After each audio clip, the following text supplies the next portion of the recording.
오늘 주일을 맞아요 주시는 하나님의 말씀의 제목은 빌라도 총독의 진리란 말씀을 가지고 하나님의 말씀을 전하기를 원합니다. 평생의 진리가 무엇인가를 잘 판단할 수 있다면 얼마나 좋겠습니까? 후회 없는 삶을 살아갈 수 있지 않겠습니까? 그래서 이 바른 판단을 한다는 일이 쉽지만은 않습니다.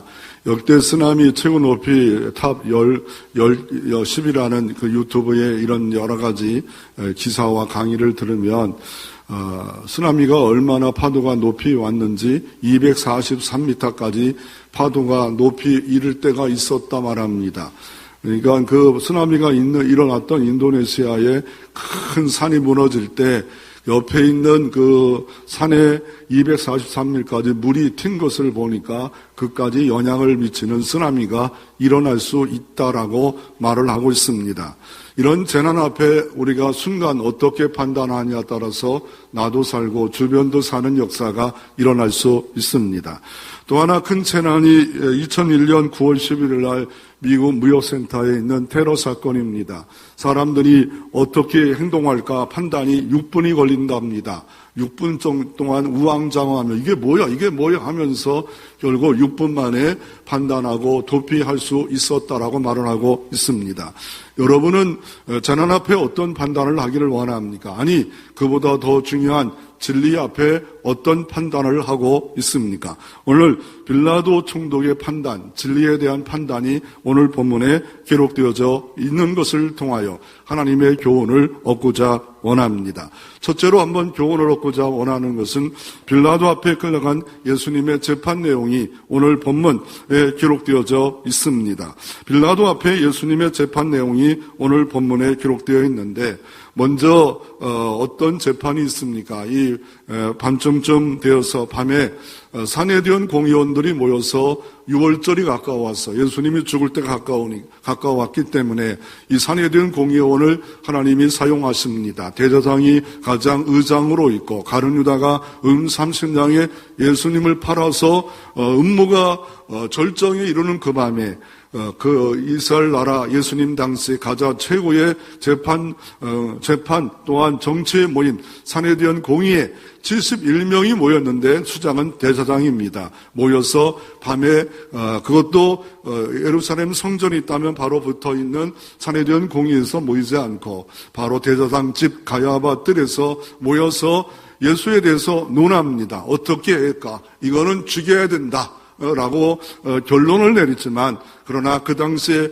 로마의 법에 의해서 그 지역은 유다 지역은 누가 다스리고 있냐면 그 헤롯 왕 3명의 아들 중에 하나 아들이 죽자 로마에서는 빌라도 총독을 보내서 유다와 이도메와 갈릴리 지역을 총독을 하라라고 해서 여기 지역을 하고 있기에 이 빌라도 총독이 허락 없이는 사람을 죽일 수가 없으니까 빌라도에 데리고 가자. 그래서 이른 아침에 가서 빌라도가 재판을 하게 합니다. 이런 제목이 있다. 첫째 제목 밀란의 죄다. 두 번째는 쿠데타다. 그리고 자기가 왕이라 한다. 그리고 우리가 믿고 있는 하나님을 모욕하고 성전을 헐라 사흘 만에 다시 세우리란 제목이 너무 많다라고 말을 합니다. 그럴 때 예수님은 침묵하십니다. 아무 말도 안 하십니다. 그것은 성경 예언 말씀 이사야 53장 7절에 그가 곤욕을 당하여 괴로울 때도 그 입을 열지 아니었고 마치 도수장에 끌려가는 어린 양과 털 꺾는 자 앞에서 잠자는 양같이 그의 입을 열지 아니하였도다 라고 말하고 있습니다. 예수님은 모든 진리의 출발이고 진리의 끝인 알파와 오메가시고 모든 것의 역사의 주인공, 히스토리의 주인공이심에도 불구하고 침묵했다. 왜요? 구원의 구속의 때가 절정에 이루었기 때문에 세상으로 끌려가는 도사장으로 끌려가는 이런 끌려가는 어린 양과 털 깎는 자 앞에 잠잠한 것처럼 잠잠했다라고 할 말만 하셨다라고 말하고 있습니다. 그래서 이 빌라도 앞에 1차, 2차 재판을 합니다. 왜 1차, 2차 재판을 합니까? 아무리 봐도 5번이나 봐도 죄 없다. 이 사람은 종교적인 것이고 또 대제사장과 유대교가 지금 있다가 기독교가 나와서 시기함으로 말미암아 이렇게 된 것이지 로마와 직접적 피해는 아무것도 없고 이 사람을 보니까 밀란을 일으킬 이런 진조도 하나도 정보가 입수된 게 없다. 단지 하나님의 나라 갖고 왔다. 이런 종교적인 것만 있는데 나도 벌써 정보를 다 파악하고 있는데 이거는 시기심이다라고 하면서 5번의 판단, 생각, 결론, 로마의 실정법에는 이거 사형의 법이 아니다. 그래가지고 그때 마침 헤롯 안티파스가 그 지역에 와 있는 것을 알고 어떻게 합니까? 그 당시에 분부왕 왕이었던 그 왕이 와서 있는 것을 보고 당신이 한번 결정해 보세요. 근데 예수님이 이적을 많이 일으키는 사람이라 궁금해서 만났지만 예수님이 이 왕 앞에는 아무 말도 안 합니다. 아무 말도 안 했더라라고 이렇게 말합니다. 결국 2차 재판을 합니다. 다시 빌라도에게 보냅니다. 빌라도에게 보내서 2차 재판을 하면서 마가복음 15장에도 등장하는데 빌라도가 묻되 네가 유대인의 왕이냐? 예수께서 대답하였는데 내 말이 옳도다 라고 말합니다. 유대인의 왕이냐? 그럴 때 내 말이 옳도다라고 말하면서 숨기지 않고 빌라도에서 결국 모든 재판이 끝나기 때문에 결국 어떻게 합니까? 그대로 말합니다. 그러나 헤롯 안티파스에게는 침묵합니다. 왜 이렇게 했습니까? 그 이유는 바울은 갈라디아서 때가 찼도다. 굴속의 때, 구원의 때가 찼도다라고 말하면서 갈라디아 4장 4절에 이렇게 말합니다. 때가 참에 하나님이 그 아들을 보내서 여자에게 나시고 율법 아래에 나게 하신 것은 바로 결국 여자의 아래 나서서 창세기 3장의 원시복음 뱀의 머리를 부서뜨리고 여인의 뱀의 후손은 결국 예수님의 뒷방구치를 무는 십자가의 죽음을 하는 그 때가 찼다. 때가 차서 굴속의 때가 찼다라고 해서 결국 빌라도는 여러 이유 예수님을 십자가에 안 죽이고 싶었지만 이유를 대고 다 이렇게 해봐도 이상하게 결국은 예수님이 십자가에 죽는데 때가 찼고 하나님의 경륜과 섭리와 작정의 때가 다 되었기 때문에 결국 예수님이 십자가에 죽고 맙니다.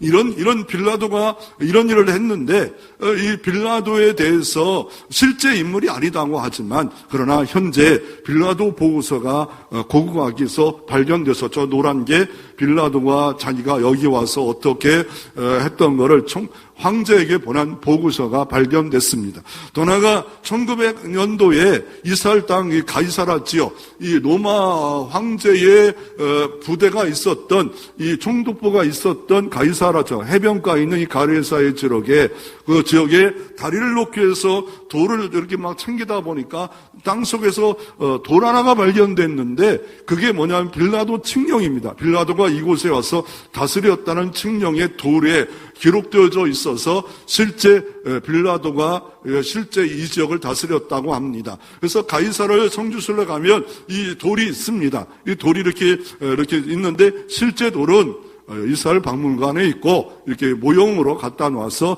여기서 발견됐는데 이렇게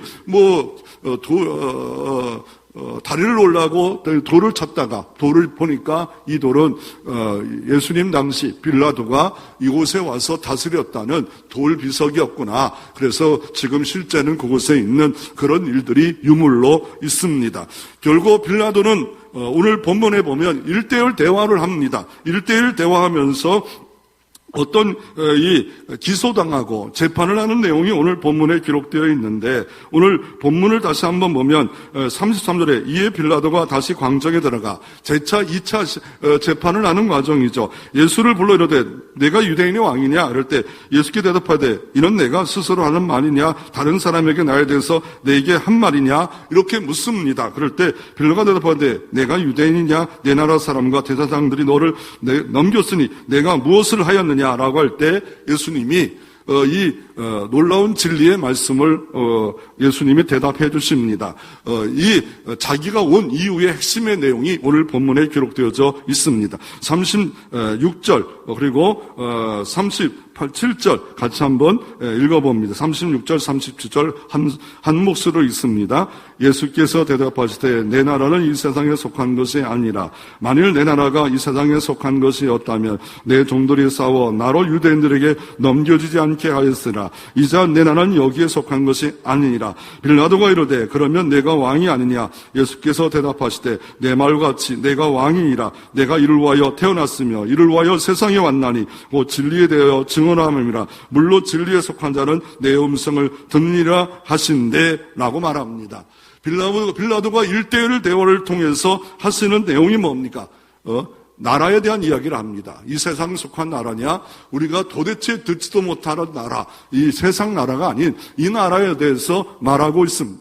여러분은 알고 계십니까? 이 세상에 듣지도 못하는 나라가 또 하나 나라가 있다는 거. 그게 하나님의 나라인데 우리는 익히 알고 있지만 빌라도는 참 신비한 사람인데 보이지 않는 하나님의 나라가 있구나. 두 번째로 뭐냐? 네가 유대인 왕이냐? 그럴 때 나 왕이다. 그러나 나는 진리를 말하고 그 진리를 위해서 왔고 그리고 이렇게 말합니다. 내가 왕인데 이를 위해 태어났고 지금도 일을 하고 있다. 나는 진리에 속한 자고 진리에 속한 자는 음성을 듣는다라고 말을 합니다. 여러분 진리의 음성이 들려옵니까? 진리의 말씀 들을 때 하나님의 음성이 들려옵니까? 내 양은 목자의 음성을 듣고 나를 따라온다고 요한복음 10장에 말씀하고 있는데 이 음성이 들려오냐? 양들은 목자의 음성을 듣습니다. 하나님의 음성이 들려옵니다. 하나님의 음성이 들려와야 되는데 진리에 속한 자는 예수 그리스도 안에 하나님 백성이 된 자는 음성이 들려온대요. 그런데 지금 앞에 진리이신 예수님이 계세요.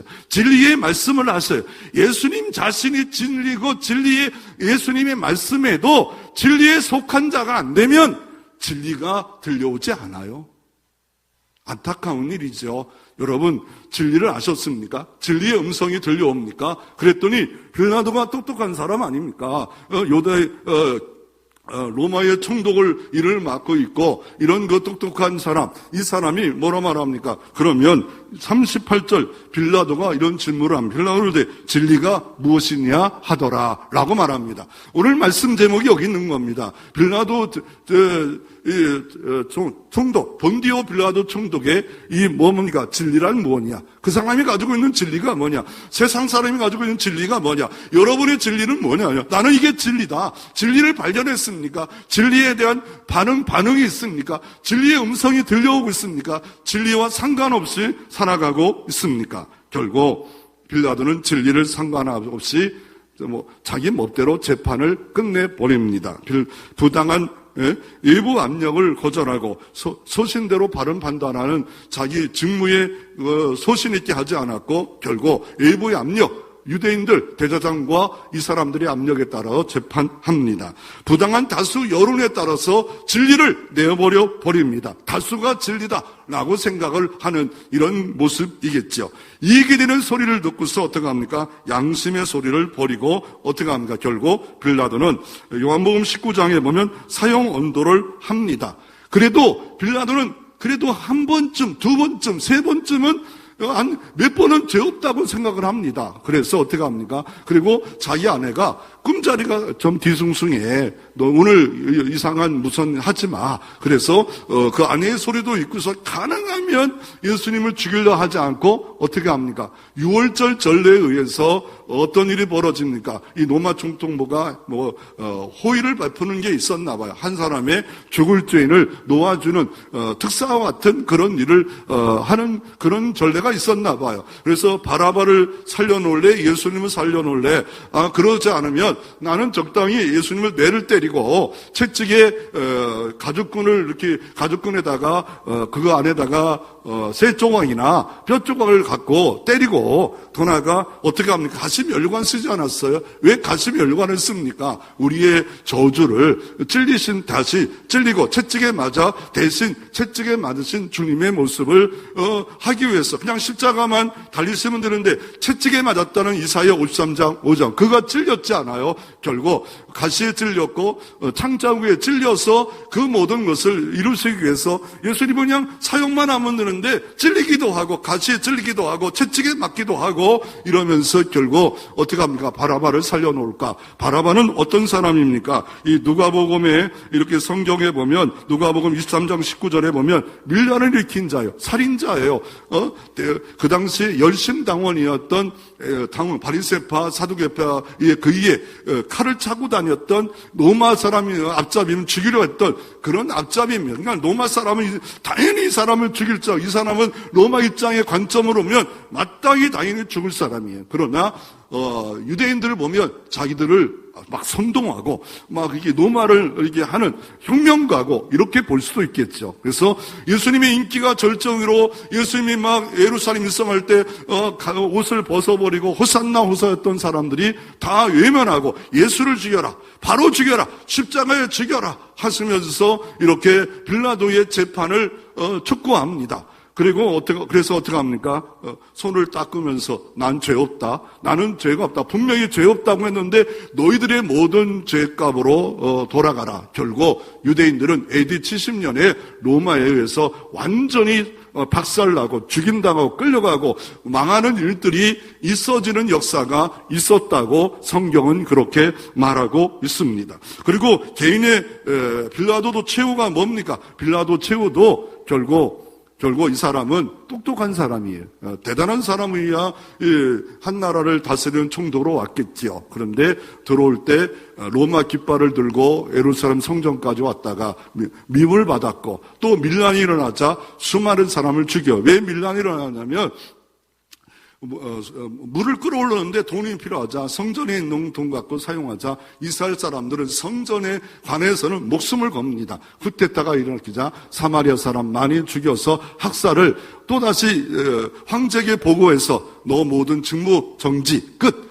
그 뒤에 미쳐서 죽었다. 아니면 스스로 자살해 죽었다. 로마 황제가 자살하라고 해서 죽었다. 결국 마지막은 비참한 인물이 됐고, 더나가 비참한 게 뭐예요? 우리가 신앙 고백하는 사도신경에 본디오 빌라도에서 예수님이 십자가에 처형당했다는 전 세계 예배 때마다 불려지는 정말 비참한 인물이 바로 빌라도의 선택에서 진리이신 예수님이 계시고 진리의 말씀이 있는데도 진리를 선택하지 않고 이득과 앞날을 위해서 선택하는 빌라도가 내 모습이 아닙니까? 바라바가 예수님이 죽을 자리에 예수님이 죽었지 않습니까? 바라바가 내가 아닙니까? 내 대신 저주받고 내 대신에 형벌받은 그런 모습이 내가 아닙니까? 내가 무슨 공로가 있습니까? 내가 무슨 하나님 앞에 명함을 내놓으면 의가 있겠습니까? 나도 죄인입니다. 나도 악입니다. 진리 앞에 여러분은 어떻게 이 시대에 내가 반응하고 있습니까? 빌라도처럼 밑바닥까지 내려와서 이렇게 반응하고 있습니까? 아니면 진리에 붙잡고 진리의 그 앞에 순종하고 헌신하는 삶을 살아가고 있습니까? 그러면 두 번째로 빌라도 총독의 진리의 두 번째 교훈은 그러면 진리는 무엇이라고 말씀할 수 있겠습니까? 진리가 무엇입니까? 성경은 이렇게 말합니다. 요한복음 17장 17절에 저희의 진리로 거룩하게 하옵소서. 아버지 말씀은 진리이니이다. 성경 66권은 진리이니이다. 이것으로 거룩하게 하옵소서. 성도는 거룩한 성도의 모임입니다. 성경을 읽고 성경을 공부하고 성경을 뇌리에 내 생각에 말씀으로 가득 차 우리의 운전대에 말씀이 결정하고 말씀이 나를 견인하는 삶, 말씀 충만한 삶, 이 사람이 거룩해진다라고 말씀하고 있고 진리가 바로 말씀이 진리라고 요한복음 17장 17절에 말씀하고 있습니다. 그래서 시편 119편 43절에도 진리의 말씀이 내 입에 조금도 떠나지 말게 하옵소서. 내가 규례를 바랐습니다. 진리의 말씀을 내 입에서 조금도 떠나지 말게 하고 그냥 다른 세상 이야기, 세상 원리 아니라 진리가 이야기하고 진리를 통해서 간증되고 진리를 통해서 하나님을 영화롭게 하는 진리의 사람으로 이 땅에 살아가게 하옵소서. 진리가 내 입 밖에 떠나가지 않게 하옵소서. 진리가 아니면 말하지 않게 하옵소서. 얼마나 경건한 기도의 삶입니다. 여러분 대화 중에 진리가 얼마나 말하고 있습니까? 진리가 여러분의 입에서 얼마나 나가고 있습니까? 그래서 왜 이렇게 진리입니까? 바울은 디모데후서 3장 16절 17절에 모든 성경은 하나님의 감동으로 성령의 역사로 인간의 흙을 가지고 생기를 불어니 생명이 된 것처럼 성경은 하나님의 감동, 성령의 감동으로 모든 것이 된 것으로 교훈과 책망과 바르gem과 의로 교육하기 유익하니 이는 하나님의 사람으로 온전케 하며 모든 선한 일을 행할 능력으로 갖추게 하려 함이라. 그러므로 하나님의 일꾼 되기를 원합니까? 생명의 말씀을 읽어야 됩니다. 내 영혼을 조혈해야 됩니다. 말씀의 떡을 먹어 건강해져야 됩니다. 말씀의 등불이 있어 그 말씀이 나를 인도해야 됩니다. 말씀의 검, 성령의 검이 있어서 죄가 시험이 올 때마다 이게 거룩한 하나님의 영적 군사로 살아갈 수 있는 방법은 말씀이 진리이기 때문에 그렇습니다.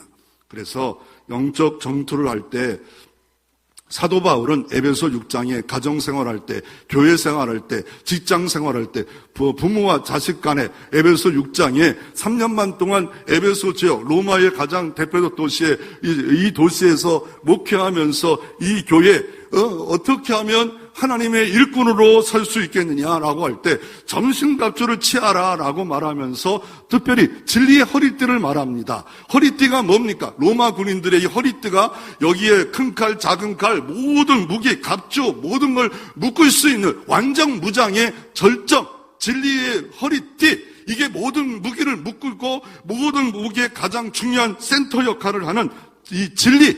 여러분, 우리의 삶에 진리가 기초가 되어 있습니까?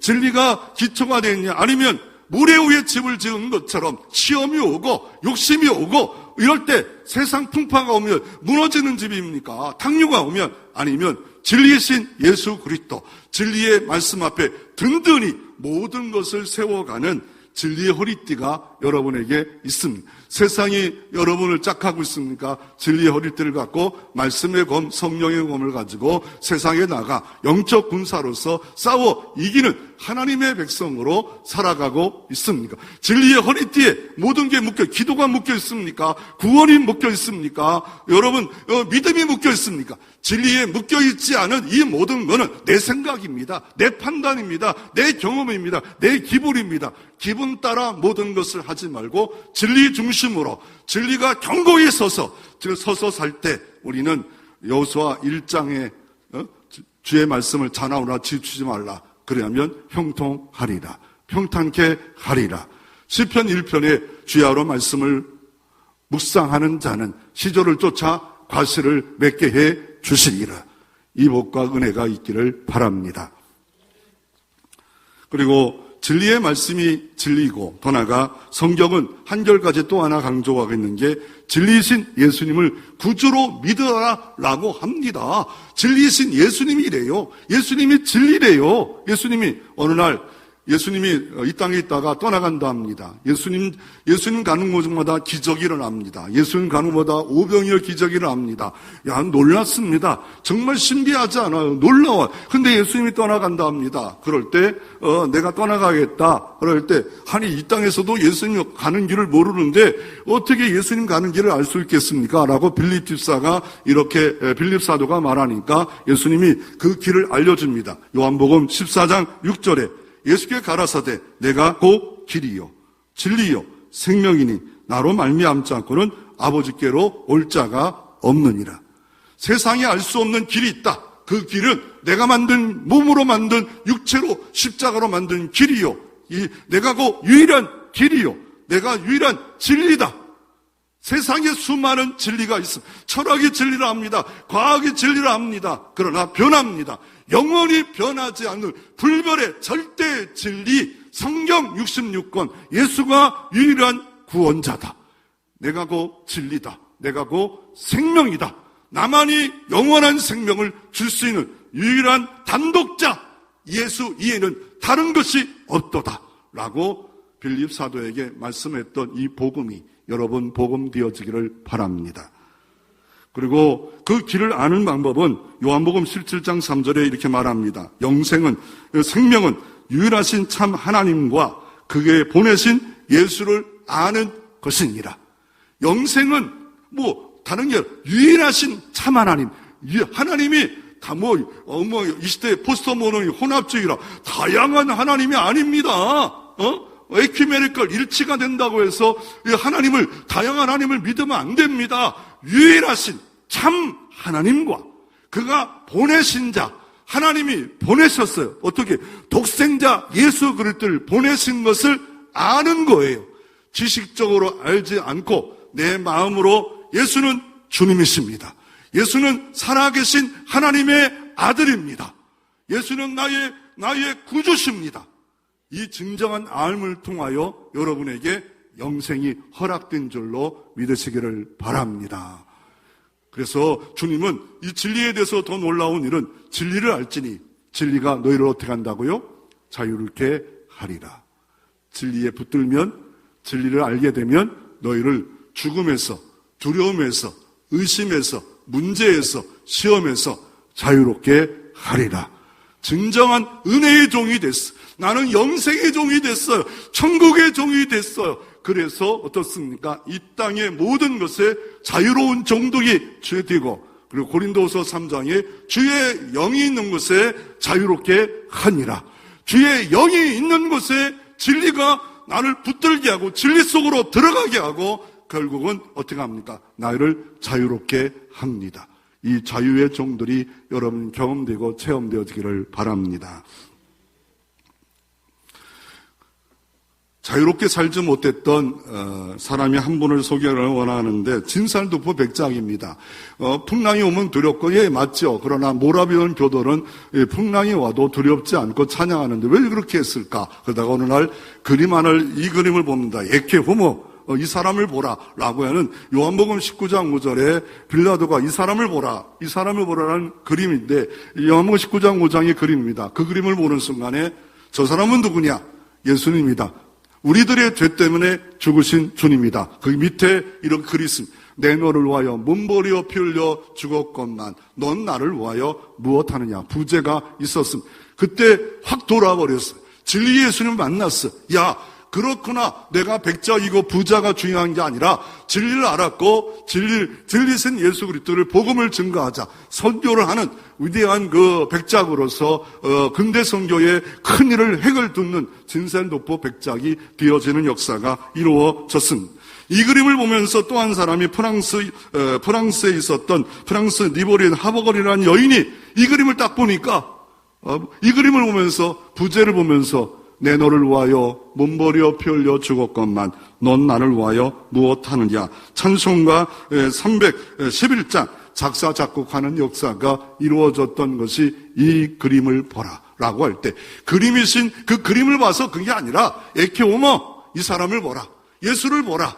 예수를 볼 때 진리가 보입니까? 그리고 이 사람이 너를 위하여 몸버리어 피 흘렸는데 넌 나를 위하여 무엇하고 있느냐. 진리를 만났는데 진리에 대한 헌신을 이 진리를 만났던 수많은 사람이 어떻게 합니까? 순교의 길까지 가는데 여러분 순교의 삶이 있느냐? 하나님의 나라의 일들을 하느냐? 진센도포 백작과 더 나아가 에케 호모를 보면서 작곡했던 하벅이라는 여인이 감동을 받아서 하나님을 찬양하는 역사가 이루어졌습니다. 그러면 진리라는 것이 무슨 일을 합니까? 진리는 자유케 합니다. 진리를 알지니 진리가 너희를 자유케 하리라. 또 진리를 알게 되면 어떻습니까? 내가 곧 길이요 진리요 생명이니까 천국 백성이 된 겁니다. 영생을 얻었습니다. 심판에 이제 압니다. 사망에서 생명에서 옮겨버렸습니다. 우리는 하나님의 자녀가 됐습니다. 그래서 진리는 헬라어로 알레세데란 말입니다. 이게 진리는 실제다.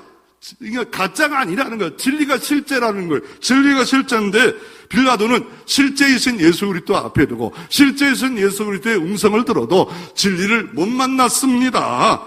사전에도 진리가 뭐다, 진리가 뭐다, 진리를 알면 오늘 죽어도 좋다 말하는데, 철학에서 진리가 이거다. 소크라테스, 아리스토텔레스 3세기 했던 그 사람을 계속 그 진리를 찾았잖아요. 아덴에서. 그것을 지금도 읊어먹고 있잖아요. 철학은 이거다, 진리가 이거다. 그런데 여러분은 진리의 성경을 앞두고 있습니다. 앞에 있습니다. 진리의 주님을 높이는 교회가 됐습니다. 그런데 여러분은 진리가 무엇이라고 생각하고 있습니까? 그런데 주님이 이렇게 말합니다.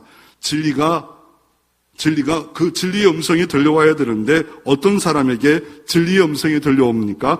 요한복음 19장 37절에 이렇게 말합니다. 무릇 진리에 속한 자는 내 음성을 듣는다라고 말합니다. 그래서 트루틴한 사람이 정신과 의학으로 최고의 봉을 갖고 있는 사람이 이런 책을 썼어요. 길을 얕으시는 하나님. 뭔가 조금 제목이 그렇지 않아요? 길을 뚫으시는 하나님, 귀에 들리시는 하나님이었는데 길을 얕으시는 하나님이래요.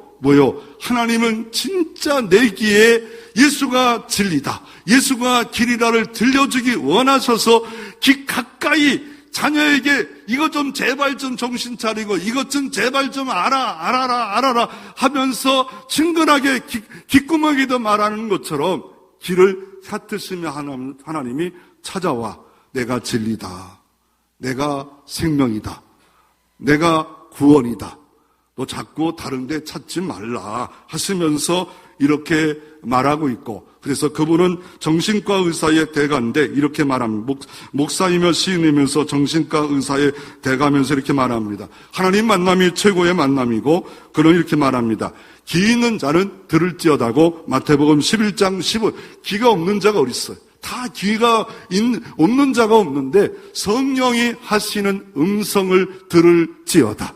이 성경은 다 들려오는데, 그런데 성령이 역사하지 않으면 들려오지 않습니다. 그래서 이사야 43장 8절에 눈은 있어도 소경이요. 누구에게 말하는 거예요? 하나님 백성 이스라엘에게 말하는 거예요. 너희들 눈이 있어도 소경이다. 볼 거 못 보고 있다는 거예요. 귀는 있어도 귀머거리다. 영적 귀머거리라는 거예요. 영적으로 듣지 못하고 있다. 영적으로 보지 못하고 있다는 거예요. 여러분은 이 시대에 나는 진리를 위해서 발견했습니까? 진리에 위해서 넌 나를 와요 무엇하고 있느냐? 진짜 진리를 발견한 사람은 예수님 당시에 진리이신 예수를 발견한 순교의 제물까지 순교적 삶을 살았는데 내 모습은 어떻습니까? 왜 이렇게 시원치 않습니까? 그 이유가 뭐냐면 진리의 영임 때문에 그렇습니다. 진리의 영, 그 진리의 영이 뭘까? 성령, 보혜사입니다. 이 보혜사가 어떤 일을 합니까? 이 보혜사가 진리의 성령이 오시면 그가 너희를 모든 진리 가운데로 인도하신다라고 말합니다. 모든 진리 가운데, 진리의 말씀 가운데로 인도한대요. 진리이신 예수님 가운데로 인도한 진리의 예수님이 보여요. 예수님이 영광이 보여요. 독생자 영광이 보여요. 예수님이 어마어마한 모든 거 투자해도, 모든 거 다 드려도, 모든 거 다 쏟아도 아낌없는 예수 그리스도. 나를 위하여 목숨 버려 영생까지 줬는데 내가 뭘 더 바라리요? 라고 하는 그 진리의 예수님이 보여지고, 진리의 말씀이 이거 기가 막힌 말씀이다. 이건 너무 놀라운 말씀이다. 그래서 말씀을 읽습니다. 말씀 공부하는데 투자합니다. 말씀을 연구합니다. 말씀을 늘 가까이 합니다. 말씀을 늘 앞세웁니다. 말씀이 등불이 되고 내비게이션이 되고 교과서가 되고 말씀이 나침반이 되고, 말씀 아니면 내 입 밖에 내지 말게 하옵소서. 이런 기도까지 내는 그런 신령한 자가 되어집니다. 사도 바울이 에베소 교회를 세웠어요. 로마의 가장 대표적 도시 에베소에 3년 반 동안, 보통 1년 반이 고린도 교회가 가장 많은데 두란노선에서 3년 반 동안 있는 그 교회로 세워지기 위해서 바울이 기도했던 게 뭐예요? 바울 같은 능력의 사도, 엄청난 교회를 했고 선교를 했지 않아요? 그 교회를 향해서 에베소 1장 17절 18절에 바울의 기도입니다. 내가 부모로서, 또한 내가 목장의 리더로서 우리가 기도할 제목이에요. 뭐요? 에베소 1장 17절 18절에 우리 주 예수 그리스도 하나님 영광의 아버지께서 지혜와 계시의 정신을 너에게 주사 하나님을 알게 하시고, 하나님이 지혜를 주시고 계시의 정신을 줘서 하나님을 알게 하시는구나. 내 자녀에게 이거 또 내가 아는 내가 지혜와 계시의 정신을 줘서 하나님을 알아가래요. 하나님을 알아가는 건 태산의 먼지밖에 모르는데 교만과 오만과 교만이 바벨탑처럼 있어서 하나님을 다 안다고 착각하고 이 오만의 바벨탑을 무너뜨려서 어떻게 합니까? 알라고 말합니다. 어떤 남자가 60대예요. 그래서 아내가 이제 나이 들어서 내 말은 듣지도 못한다 그래가지고 집에서 일하는 아내에게 밭에, 바로 100m 있는 밭에서 일하면서 오늘 점심 뭐요? 그러면서 100m 밭에서 하니까 아무 반응도 없어요. 역시 나이가 드니까 귓구멍이 먹었어.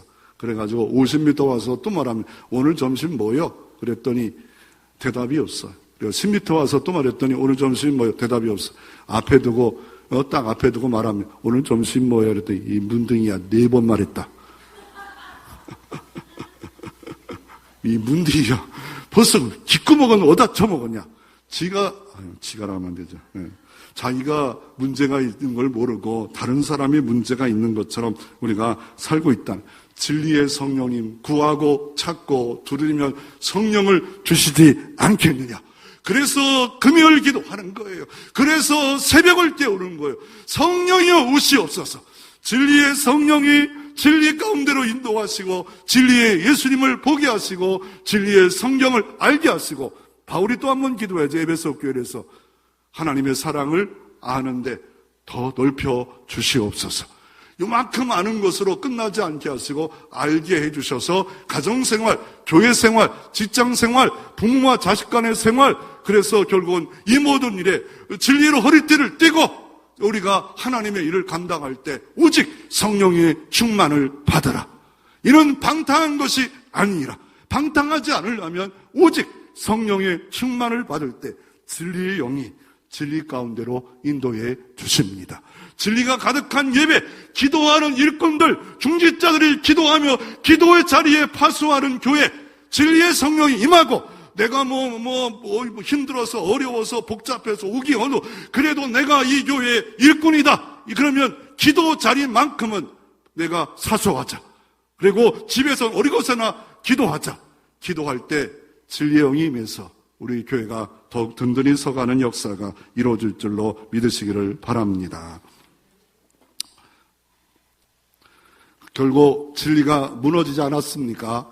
어떻게 무너졌습니까? 로마의 법에 의해서 사람을 사형해야 되는데 헤롯의 동생이 어떻게 합니까? 동생이 아내가 너무 예쁘자 그것을 취해버리고 어떻게 합니까? 결국 어떻게 합니까? 그를 죄를 지적한 세례요한을 로마의 허락도 안 받고 헤롯 왕이 죽여버리지 않아요. 그냥 목을 잘라 죽여버리지 않아요.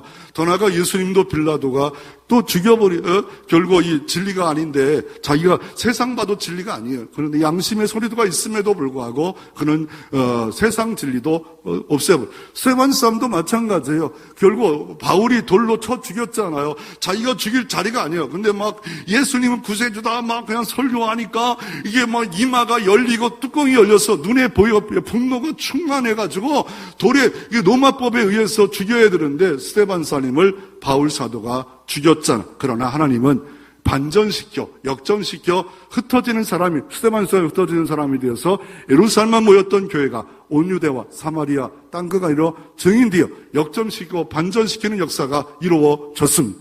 빌라도의 이런 진리를 무시했고 가룟 유다의 진리를 무시한 이 모든 것을 역전 반전시켜서 어떻게 합니까? 여인의 후손이 어떻게 합니까? 뱀의 머리를 부서뜨려서 결국 구원에 완성했고 구원을 이루시는 역사가 빌라도에 의해서 가룟 유다에 의해서 이루어지는 반전과 역전의 주인이신 하나님이 여전히 있기에 누가 뭐래도 진리를 붙잡으세요. 누가 뭐래도 예수를 붙잡아 주세요. 그러면 언젠간 반드시 여러분의 삶에 형통과 반전의 역사가 하나님의 개입의 역사가 이루어질 줄로 믿으시기를 바랍니다. 세 번째로 오늘 주님은 37절에 보면 내가 하는 일은 세상 일이 아니다.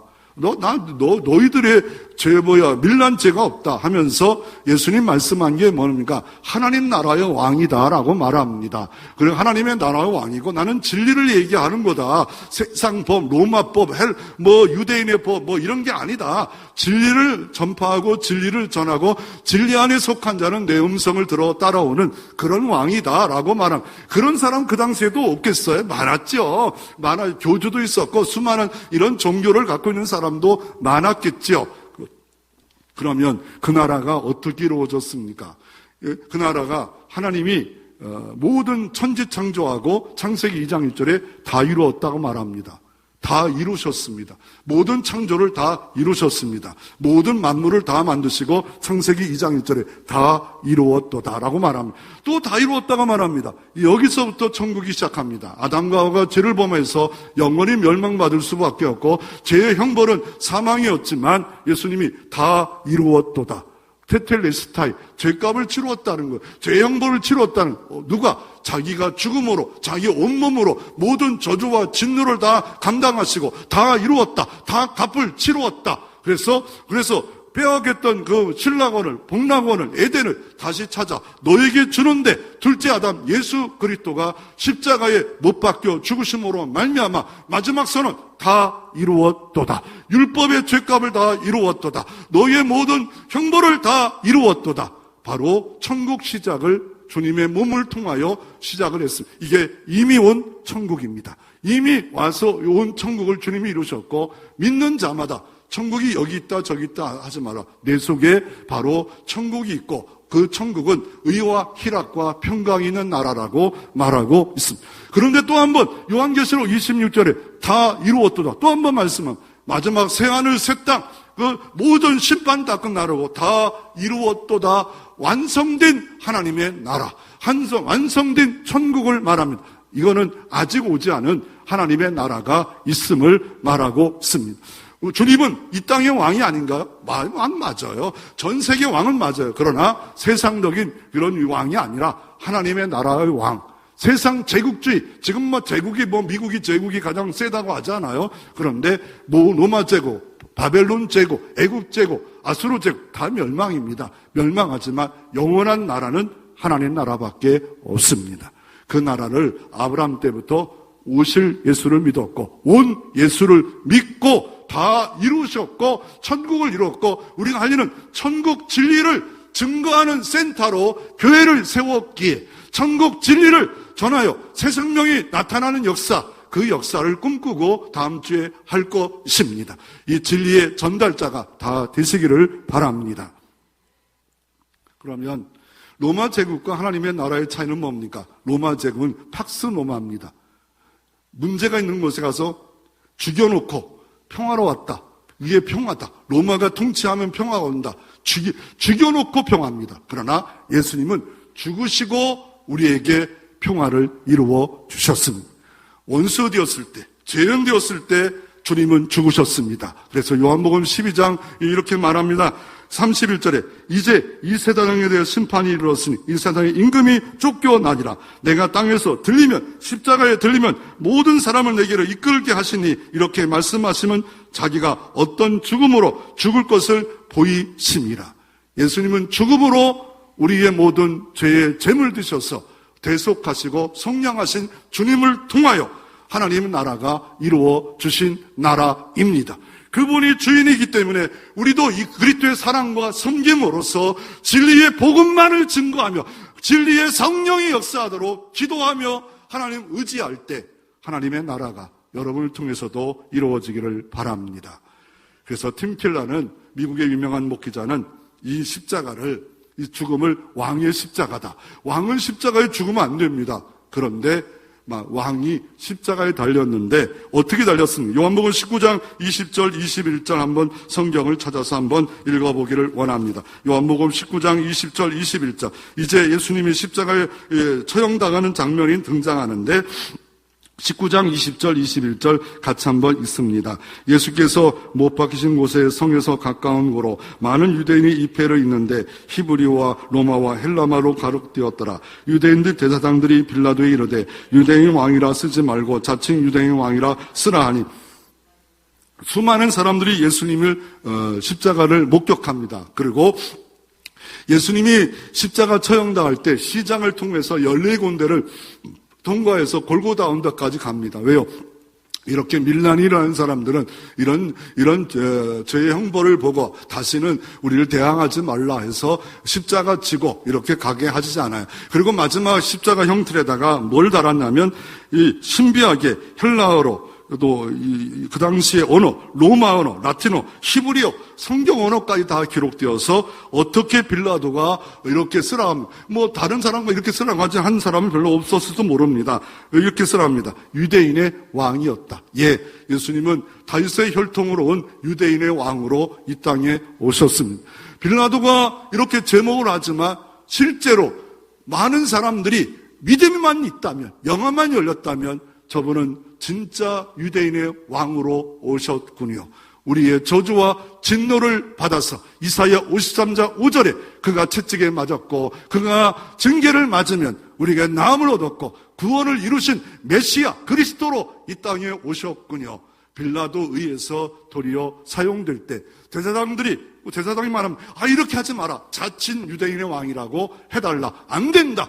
분명한 우리 정치 범위이기 때문에 유대인의 왕이라 했지만 그러나 하나님은 요한은 이 사건을 통하여 하나님이 구원 역사를 이루었고 팀켈러는 이거를 왕의 십자가였다라고 진정한 왕의 십자가 구속을 이루신 십자가였다라고 말하고 있고 이 장소가 요한복음 19장에 보면 이게 얇은 돌이 있어요. 재판석이 이 박석을 깔렸다라면 박석 그게 어디 있냐면은요 광화문 옆에 가면 경복궁에 가보면 이 바닥에 있는 게 박석이에요.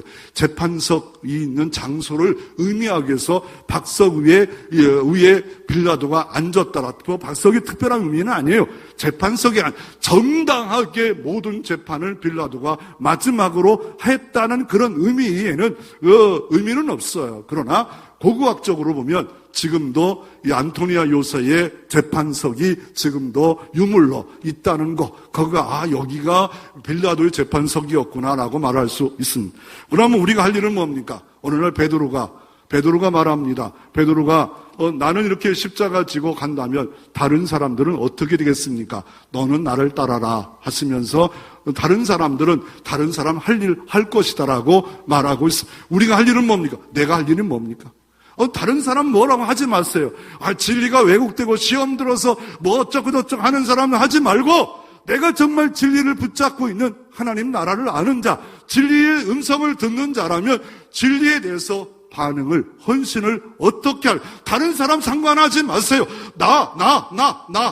뭐 포스트모더니즘 세속주의, 교회 타락했다, 문제가 많다. 다 내려놓고, 나는 다른 사람이 어떻건 넌 상관하지 말고 내 일을 하라. 우리는 진리의 일을 하는 공동체 교회에 속한 멤버입니다. 진리가 말하고 진리가 전달되는 그런 아름다운 공동체로 늘 만들어가는 역사가 있기를 바랍니다.